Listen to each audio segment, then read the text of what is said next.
Hi, I'm CJ and this is my RC channel.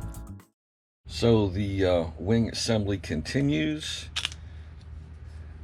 Here is the first of the two outer tips of the wing as far as it is built so far, and now I'm going to do the other side to the same level of completeness that this is, and then we'll move on to adding these pieces to the outer wing tips and shaping, and then joining these sections to the inner outer wing sections.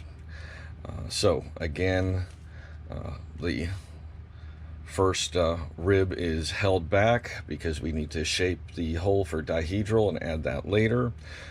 The rest of these are going to be added upside down to the carbon fiber spar. Then they're going to be tacked in place upside down with the trailing edge and then the leading edge, and then things will get tack glued with the exception of the trailing edge. As I did in the last one, I'm going to do the trailing edge when the leading edge and the spar are glued on, and I can flip the assembly upside down. So I'm going to go ahead and do that and pick up when I'm ready to start working on the wingtips. Okay, just one little thing to make sure that you're doing, since you're doing these upside down versus right side up, and you know, the right one goes on the left plane, the left one goes on the right plane because it's upside down, yada yada yada. What you definitely need to do, I was going to say probably, you absolutely need to do this. You need to make sure that you are building opposites, okay? It's very easy to line things up thinking you're doing it right and then realize you're making two that are exactly the same, okay? And it's really not hard to do. I started sliding things in. I had, you know, I was doing it exactly the way I had done it before, and I looked at it for a second and something didn't look quite right, and I checked it against my other one, and sure enough, I was lining them all up just like the first one, because it's just a matter of doing it in the reverse order. So make sure that you are building two that are going to be opposite of each other, like that, okay? Because like I said, since you're doing things upside down, it does get confusing. It's easy to get started, and if you start gluing things, you're in real trouble, because once they're glued, they're glued. Just like the last one, I'm going to pin the main spar. I'm going to pin the trailing edges of each of the full-size ribs down. I'm going to pin the leading edge against all of the ribs to make sure that the half ribs are oriented correctly. Line up the trailing edge, and then tack glue the main spar and the leading edge. At that point, I can pull out the jig and set things up. Now, another thing I recommend is once you pin this outer rib here, as I did before, and you pin the spar so it's properly oriented, put your jig down like this, okay? Because having it upright just gives you spacing, whereas if you lay it down like this, it's giving you spacing, plus it's giving you perpendicular orientation of the ribs, so the ribs aren't off angle. Just little thing to do, and do that before you glue, but also do it before you glue on the leading edge. But you need it up like this so you can glue the main spar. So you can pin the main spar to your workboard and pin the outer rib to the workboard as well, to make sure this is oriented perpendicular to the plans, or to the spar, lined up with the plans. Now, all of this I went over in the last video, but I wanted to kind of go over it again, especially the part about making sure that you're not building two left side tips. So once it's glued together, now we're moving on to our wing tips. You want to glue this piece onto this airfoil, and you don't need to like perfectly line up the nose or something. I mean, I lined it up, you know, sharp, but you really don't need to, because you're going to cut away that whole front anyway. So just make sure it's straight with this rib.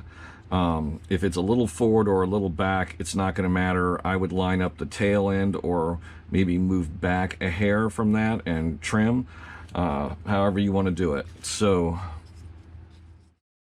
now we're going to do these guys. So you want to, I recommend cutting a notch and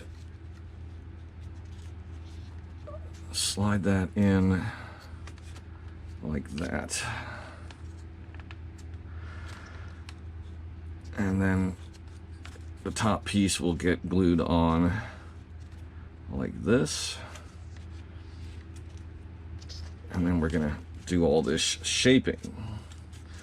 Now, whether you want to glue these together first and then get them into place, or do them one at a time, is up to you. I'm going to go ahead and do one and then the other, because I want to make sure I've got them you know, far forward enough and lined up. You really don't need the plans for this part, because you're going to be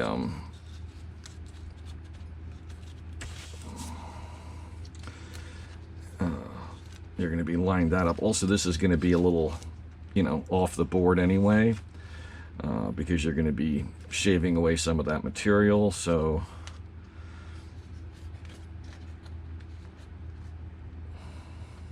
I'm going to put a few pins down here just to keep things in place.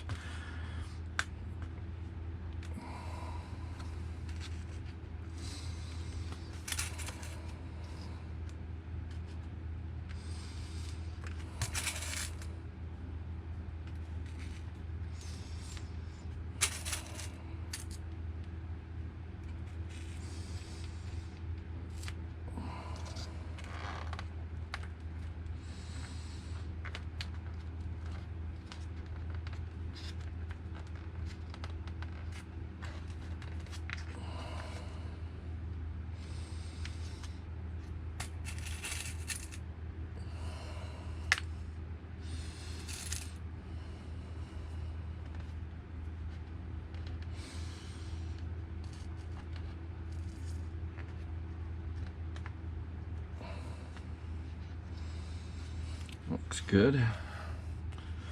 So now I can just tack this seam.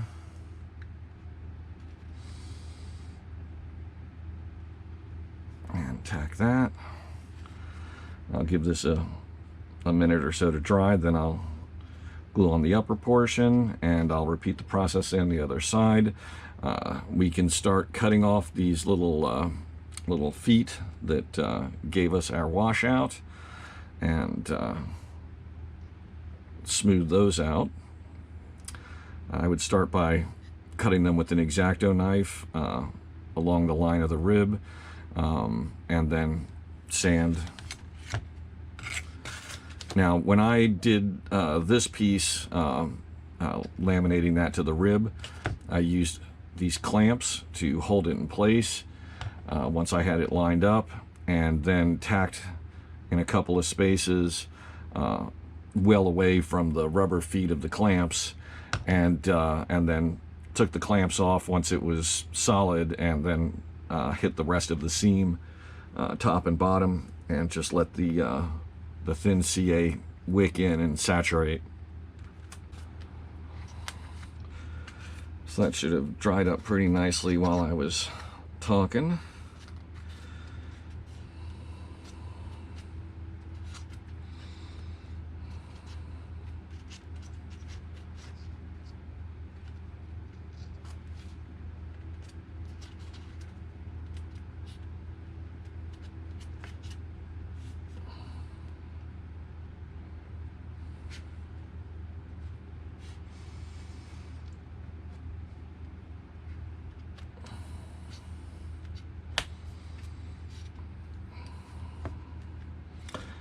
Okay, so now go ahead and glue those together a little better.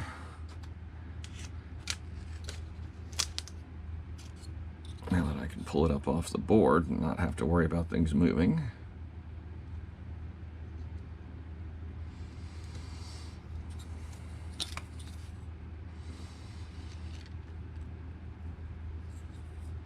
Okay, so that is going to be ready to shape as soon as the CA dries.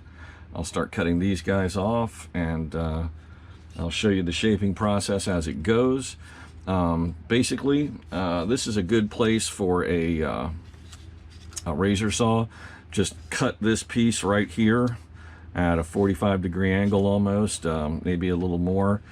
Just get rid of all, a big chunk of that so it's less to sand.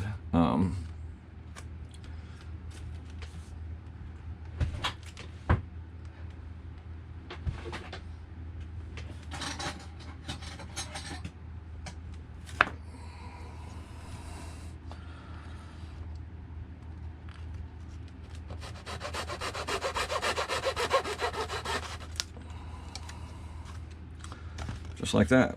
So I've already got a good head start. I'm going to be rounding that out a lot more, but that gets rid of a lot of material that I don't have to deal with, and it's a lot gentler on the wing, a lot less of a chance of busting something while you're instead of trying to like cut it or shape it with some other method.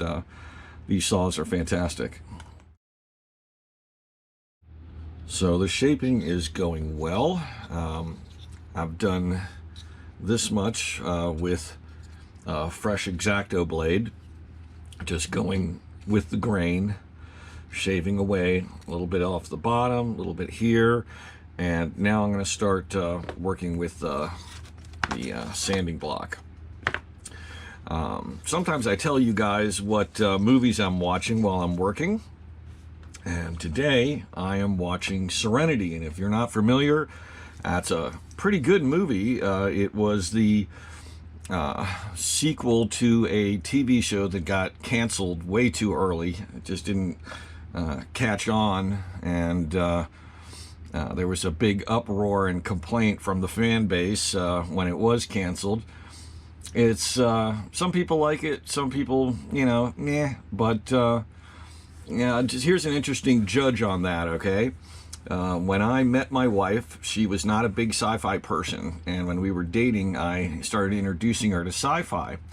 And at one point, she was laid up with recovering from a knee surgery, and I brought over like 30, 40 different DVDs for her to watch. A bunch of them were sci-fi, and among them was the full series of the show Firefly, which is the precursor to the movie Serenity. Serenity is the name of the spaceship the characters in Firefly fly around in. It's kind of a cowboys in outer space kind of movie.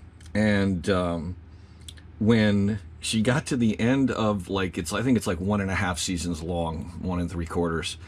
And she got to the end of it, and she's like, "So there's more, right?" And I'm like, "No, they canceled the show." And she's like, "What?" I'm like, "Yeah, they canceled the show." And she actually cried a little bit. I mean, she was really upset, genuinely upset that she had gotten so into it, and it's got such good character development. So if you've never seen Firefly, watch the series and then catch the movie Serenity. It's pretty good. I thoroughly enjoyed it myself. Anyway, I'm going to continue sanding, and I will pick back up in a minute, kind of show you where that's going. Now, there are limitations here. We can't shave this down too thin because we have this carbon fiber spar. So the best we could do is get to the level of that spar and then kind of round it. The way they show it, you're kind of making an airfoil, so more down this way and a little bit up and around at the edge. It's almost like a leading edge of a wing, but pointing this way. So anyway, I'm gonna do some sanding and show you some more and continue. Okay, shaping is complete. So this is how I shaped it. You may do it slightly differently. That's up to you.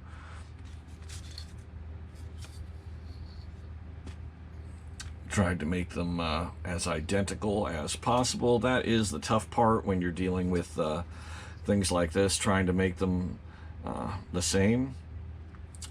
In any event, what I recommend doing is, you can see this one looks a little different than this one. That's because I have put thin CA top, bottom, and along this inner, and just let it wick into the wood. That's gonna make it a lot more solid.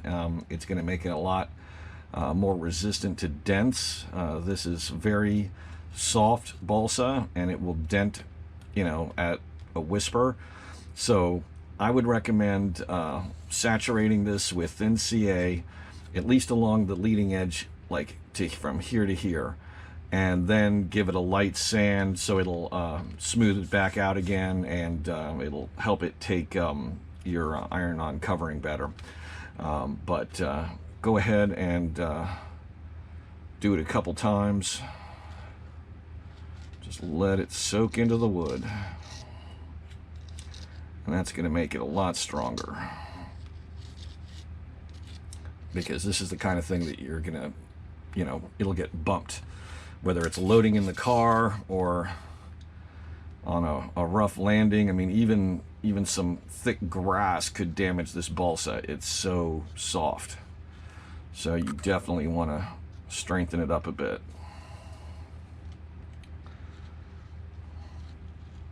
And you're not really adding any weight of consequence. A lot of it just evaporates.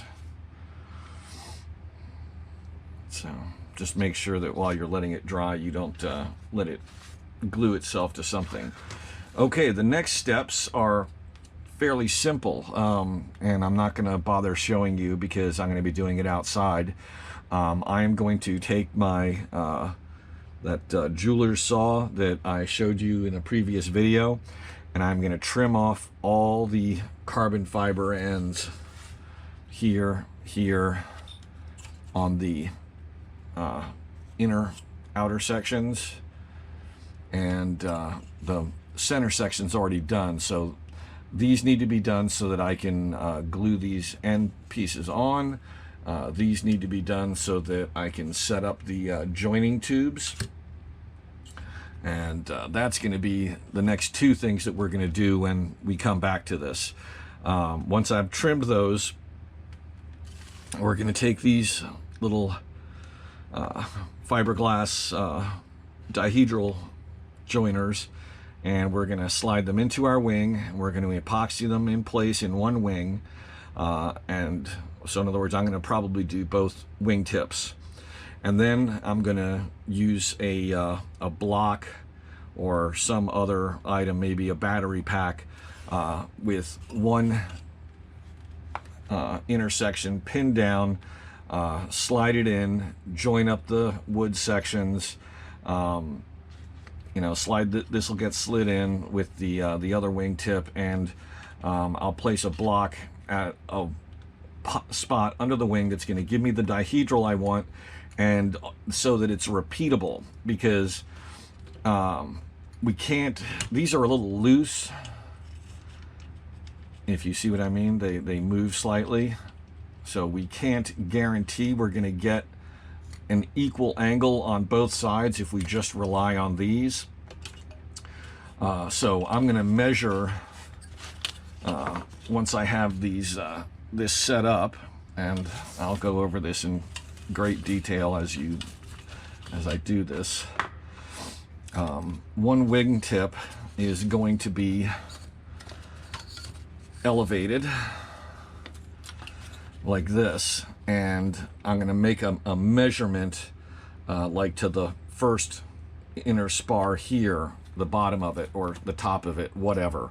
But I'm going to make a measurement, slide a block, and then that measurement will be repeated on the other side. That way I know I'm getting the same distance, and I will try to you know, check it with an angle gauge and such. It doesn't have to be 14 degrees. We're getting 7 and 7, so that would be 14.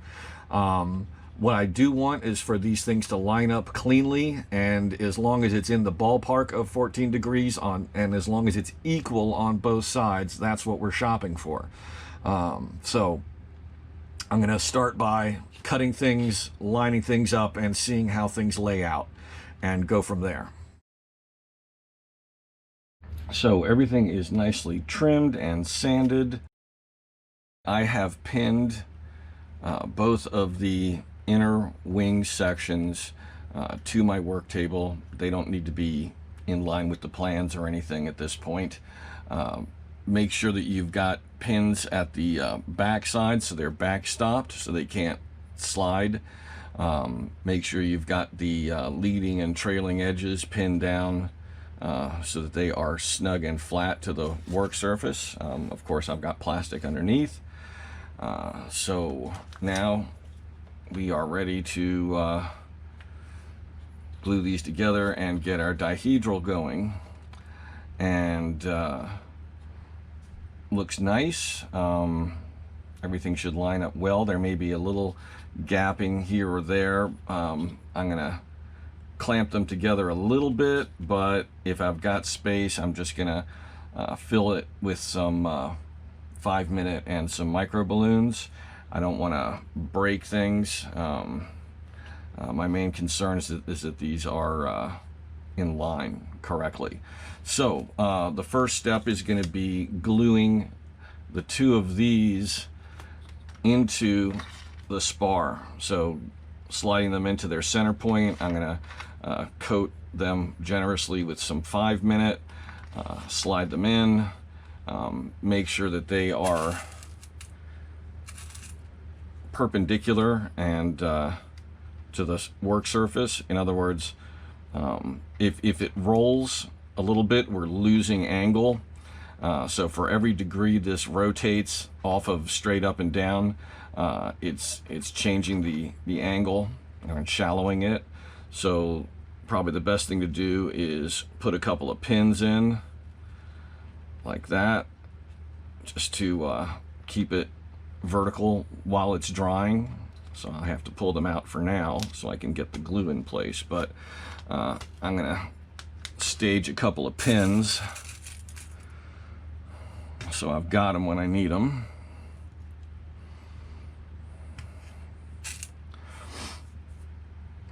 And there is a little bit of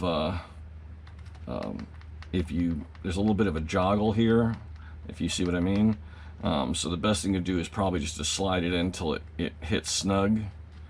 So it's going to be a little further in than the center line, but it's only a little bit, and that's going to make sure that we've got a consistent angle there. Now I've also done some test fitting, and let me move these two pins. And I have cut a couple of pieces of stick to be the same height after I made one the height that I wanted. And basically those are going to get placed under the wingtip like that. And I've used my gauge, and I get 12.5 degrees. And that seems to be what I get for both of them without, if I like overextend into that little bit of flexibility that these have, I can get 13.3, 13.4 degrees.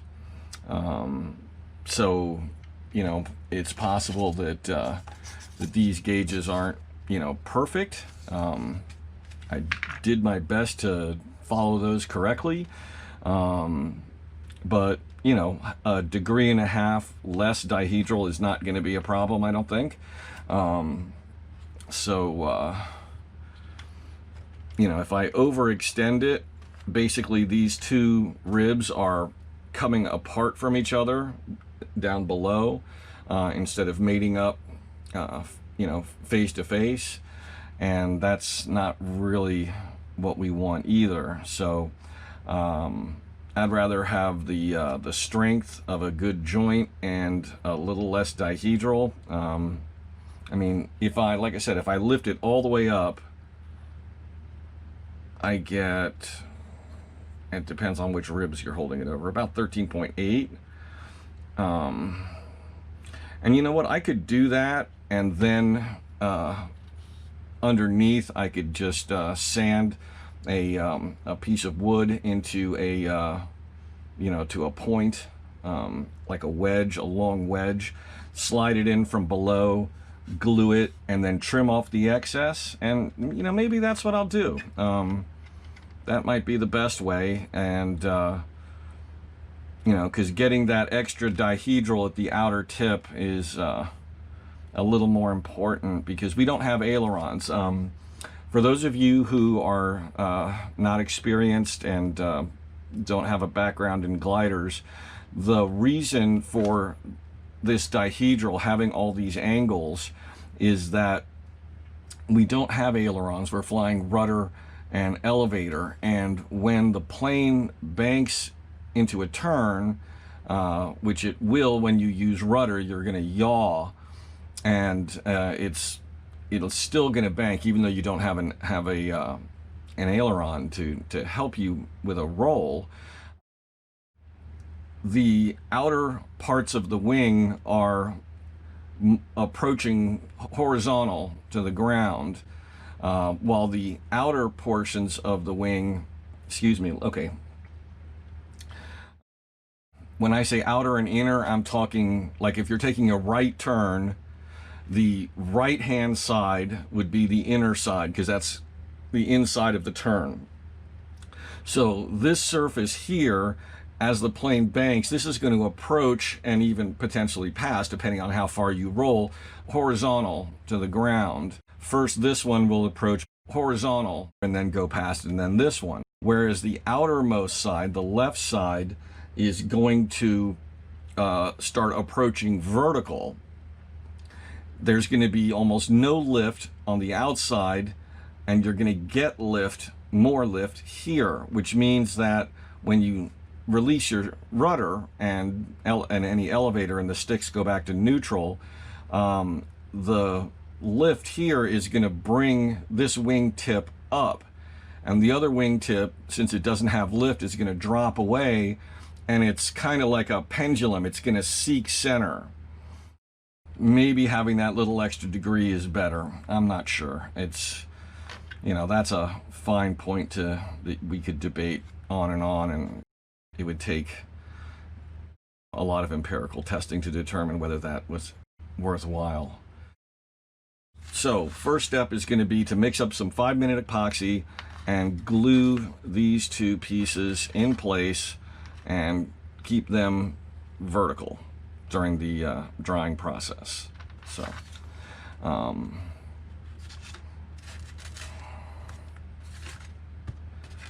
I've thought about, you know, other ways to strengthen this, like you know, maybe wrap a little bit of fiberglass cloth once around it, or maybe take some pieces of balsa and put them on either side and shape them more into a circle.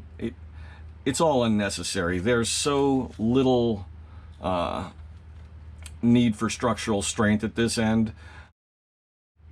This is going to be fine. This is going to, you know, it's not going to break. And this is pretty solid.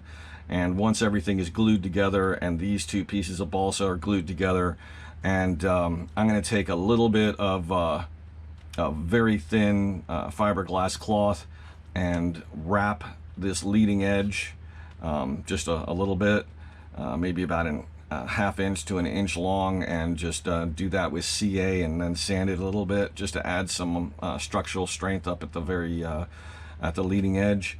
Other than that, I don't think it's a problem. I think this is a nice solid design. So it's not like this is the middle of the wing, or even the where these sections join the center section. Okay, I changed my mind about the 5-minute epoxy. I'm going to use 15-minute, and I'm going to mix it with micro balloons. It's a filler. It'll lighten the epoxy for the same amount of volume because it takes up space, makes it more like a putty. And what I'm going to do is take a little piece of paper towel, and I'm going to wad up a little ball of it, and I'm going to push it into the spar ahead of the dihedral brace, and that will prevent the epoxy from going further into the spar. And it's not going to really add any weight or anything, but it does prevent the glue from just running, you know, instead of staying where you want it. And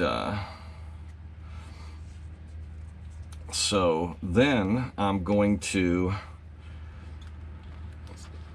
get this in here so I can talk.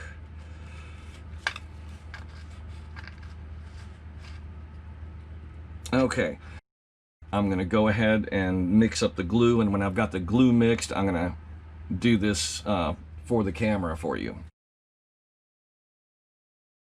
Okay, so I've got my glue mixed.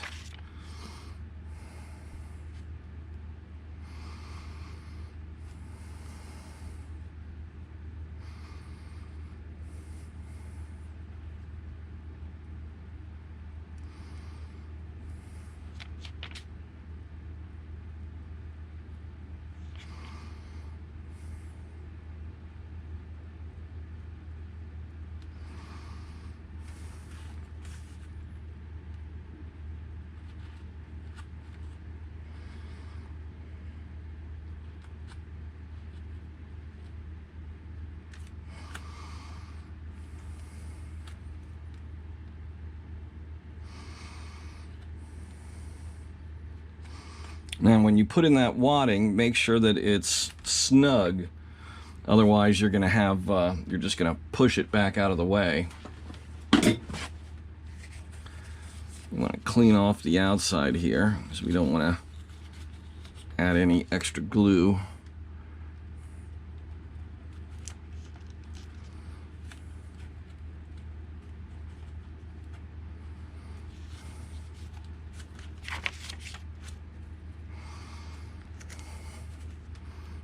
Sorry, this is kind of hard to do working around the camera like this.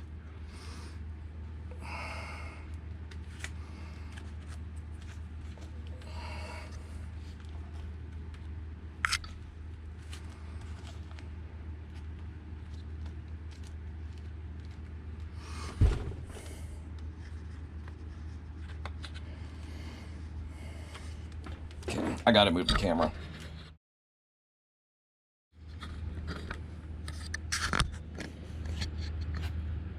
Okay, so as you can see, the plastic sheet was not necessary because with the micro balloons, the glue is so putty-like that it's not running out. It may not even really be necessary to have that little bit of wadding in there, but that can't hurt at all. It's just a little piece of paper towel. So now remember, when you're doing these pins, you don't want to push this out of line. You're just trying to keep it vertical. You don't want it to, you know, skew to one side or the other. You want it to remain in line with the spar. So I'll just wait for this to dry while I clean glue off my fingers. And then I'll do the other side. So I think that's gonna work quite nicely. I put a little extra in and was able to fill the void pretty nicely. I'm going to be able to do the same thing here. I'll just, you know, put some into this spar first. This spar right here. Sorry, I'm holding it off. I've got the camera real close. I'll just put some glue in here and on the spar brace, and then slide it onto the spar brace. and that will be that. And of course I'll have to glue down here and such, but I'm not going to put the 15-minute epoxy with micro balloons in between the wing ribs. If I do, that would be an after process with the wing turned upside down to fill any gap, but I'm pretty much just going to join those with CA, the wood parts, and the carbon fiber will get the micro balloons. And that can be done in separate steps, because right now we're just trying to join the two spars and make them one. And the leading edge and the ribs can all be done as second and third steps. But of course, this has to be when these two come together, this has to be lined up when I do the spar. It's you don't want to have that offline like this. I'm sorry, this is very, very difficult trying to be cameraman and hobbyist all at the same time. So anyway, you got your close-up view there. As I was saying, when I glue the spar onto the spar brace, I need to make sure that the wing is in line, that the trailing edge and leading edge line up, that the two airfoils, the ribs, line up properly with each other. And they still don't have to be glued. That can be done, like I said, in separate stages. Just like the bit of fiberglass cloth that I'm putting on the leading edge. I also have some, it's a carbon fiber material. It's even thinner than fiberglass cloth. It's wispy thin. It's, I forget what they call it. But I may use 1 or 2 layers of that instead of fiberglass cloth, because that will be even thinner than the fiberglass cloth, and I don't want to change the shape of the leading edge and thus the airfoil. So now that you've seen how I did this one, I'm going to do the other one off camera, and I'll come back to the video when I start gluing the wings together. So I am going to put some glue into here, smear it around.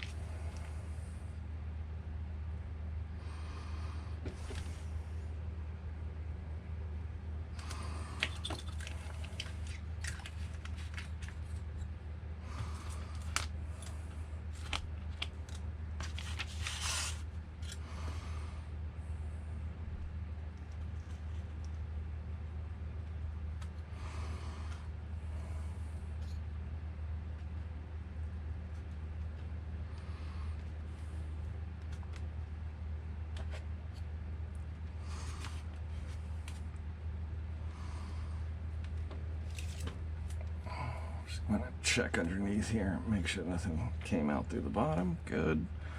Okay, now it's time to get the angle going here.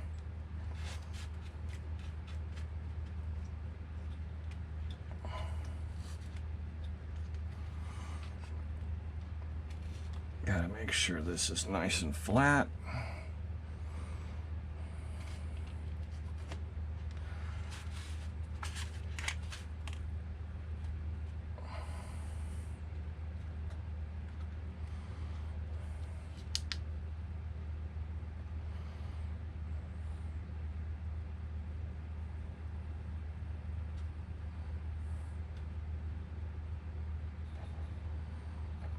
So we're right about 13.5. So I'm going to call that good.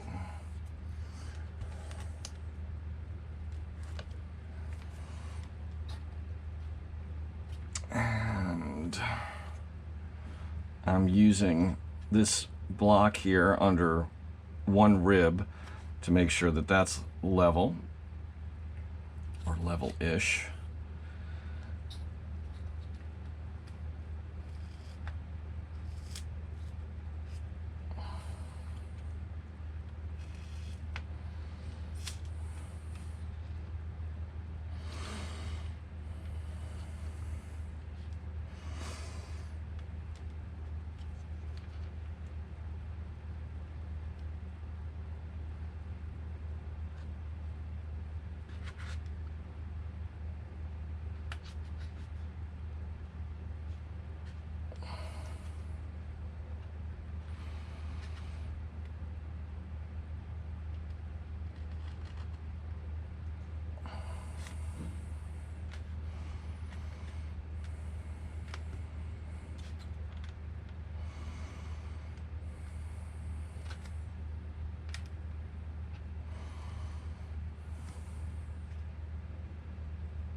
It's weird the way these things... Okay, that's a little better.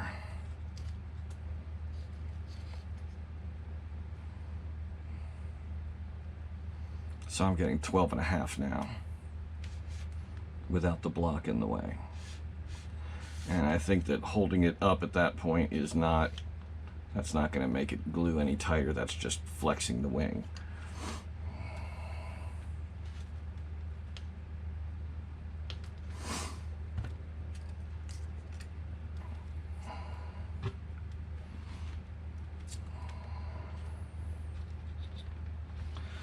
So, one wing successfully glued.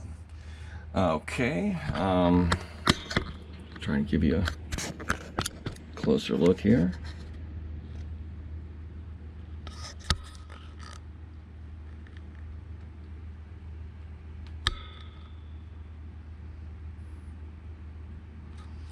So the rib is perfectly lined up, front and back.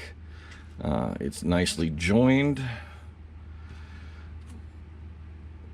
Wing is solid, so just going to let everything cure for a little while. And in the meantime, as soon as this one solidifies, I'm going to go ahead and do the other side. I don't see any need to show you a second time. I will show you the final product when both of those are done. And now it's going to be time to move on to these fun little suckers here and do the joining for the inner wing to the outer wing sections, set up the angled tubes so that we'll have our dihedral braces and can separate the wing into 3 pieces, nice and easy. The wings are perfect. Both of them are lined up perfectly. They have exactly the same amount of angle, like to the fraction of a degree. Some of it is my experience as a builder, and a lot of it is the way the kit is engineered. It's very nicely designed, and I love it.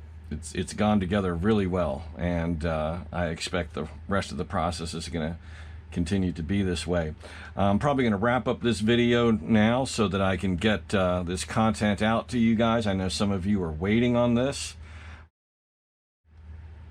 Just a little FYI, one of the subscribers who lives up in the Great White North just let me know that he finally got maiden flight of his powered glider he built over the winter, and he's been waiting on and waiting on and waiting on, and finally got out to the field with it.